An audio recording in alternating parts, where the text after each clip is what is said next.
Well, thanks to X-Golf for having us. Why not talk some footy whilst we got access to Mitch the Pig Hallahan? Why do they call you the Pig, mate? A little bit of a weight issue a few years back when I was back on the Gold Coast. Had an injury and put a fair bit of size on. So yeah, I can relate, mate. So look, you've turned up tonight to compete in the X-Golf Challenge, the X-Golf Mornington Cup. But a tough game on the weekend in a way, a bit of argy-bargy at half-time. But you guys got the chocolates by an easy margin. Tell us a little bit about the conflict at half-time. Yeah, look, it was a hard-fought contest all day, and as a lot of the clubs in Div 1 have come to know, we do like to engage in some conversation during the game, win, lose or draw.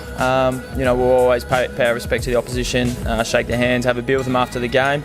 And I guess on the weekend, won't name any names, but the opposition's captain didn't shake any of our players' hands. So okay, and that frustrated you guys? It was disrespectful from our point of view. We didn't really touch on it too much after the game, but we just spoke to our players and said it's not acceptable. Apart from that happening, it was a good day for Sorrento, wasn't it? A really comfy win in the end against Bomb Beach. They came out in the first quarter and gave you a little bit of a challenge, but just went from there and took it away from them.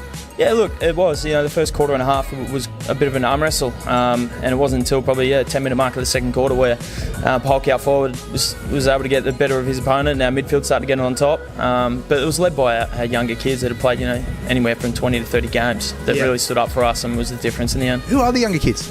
So we've got a couple. We're fortunate enough to get Chad Harris and Jake Deep Squally back from the VFL this week, which really boosted us. Where's Dipper playing VFL? He's at Casey. Yeah. So he's been up there for the better part of the last month. And it's Chad's first year at Richmond. Correct, yeah. So we've got two boys on the VFL list. It's a luxury to have them come back and play some really important roles for us on the weekend, and both really took the opportunity and played really well. Have you seen some differences in their performances coming back from VFL? They look much more confident players. Last year they, second-guessed themselves, didn't know if they were leaders or what, where this time around, they're really vocal and they're actually backing their ability and to take the game on now. Sitting pretty on top at the moment, Mitch. What are the messages from Tappy at this time of the year?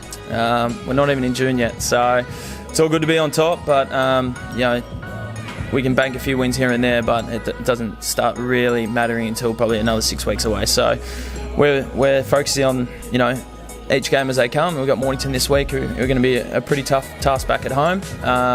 But we're sort of trying to prep ourselves and understand what our best team is looking for that back half of the year now. Very good, mate. Looks like you've got things rolling nicely at Sorrento. Thanks for joining us and thanks for attending the X-Golf Mornington Cup. Second place, but you'll be back later in the year, no doubt.